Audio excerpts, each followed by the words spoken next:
Dollar জিতবে। এই ক্রিয়েটাররাই আজকের ইউটিউবকে তৈরি করেছে। ইতিহাসের সবচেয়ে ভাইরাল কিছু ভিডিওর পেছনে ওরাই আছে। আর এখন ওরা প্রথমবারের মতো মুখোমুখি হচ্ছে নিজেদের সাবস্ক্রাইবারদের জন্য $1 মিলিয়ন জিততে। মনে হচ্ছে রিউনিয়ন। এদের অনেকের সঙ্গে আমার 10 বছরের উপর দেখা হয়নি। এই ইউটিউবাররা সব 10 বছর আগের স্পিড আর কাইসেনেট 10 বছর তো 15 হবে। বছর আগে।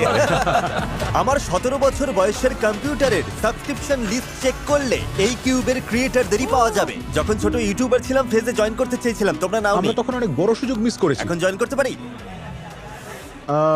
একটা সময় তুমি পুরো ইউটিউবের 5 নম্বর মোস্ট সাবস্ক্রাইব চ্যানেল ছিলে। হ্যাঁ, এই বক্সের মধ্যে সবথেকে বড় ডাউনফল বোধহয় আমারই হয়েছে। সম্ভবত সবচেয়ে বড়।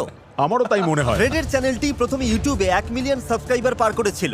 হাই, আমি ফ্রেড। তারা যদি এখনো আনসাবস্ক্রাইব না করে থাকে তবে তারাই $1 মিলিয়ন পাবে। তোমরা এখন ফোর্টনাইট ভিডিও দেখো, কিন্তু আমাদের সময় আমরা কিন্তু কল অফ ডিউটির ভিডিও দেখতাম। 15 বছর আগে এরা সবাই ইউটিউব কাঁপাতো। চ্যাড হলো ইউটিউবের কো-ফাউন্ডারদের একজন। এর চেয়ে বেশি লেজেন্ডারি আর কিছু হতে পারে না। আমি শুধু স্টেজটা বানিয়েছিলাম আর ট্যালেন্ট এনেছে ওরা। এই ক্রিয়েটাররা না থাকলে আজ আমি এখানে থাকতাম না। তাই আমাদের 500 মিলিয়ন সাবস্ক্রাইবার সেলিব্রেট করতে যারা আমাকে ইন্সপায়ার করেছে তাদের পাশে দাঁড়াতে এটা একটা ছোট্ট চেষ্টা। তোমরা ইউটিউব না বানালে আজ হয়তো ওয়ালমার্টে কাজ করতাম আমি।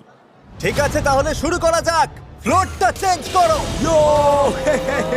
তোমাদের সামনে 5টা ল্যাম্বরগিনি আছে, যার মধ্যে একটা কেক দিয়ে তৈরি। পরের রাউন্ডে যেতে হলে তোমাদের একটা আসল ল্যাম্বরগিনি বেছে নিতে হবে। আরে আমার কথা শেষ হওয়ার আগেই তো চলে গেল। সাবধানে বেছে নিও, কারণ যদি কেকের ল্যাম্বরগিনি সিলেক্ট করো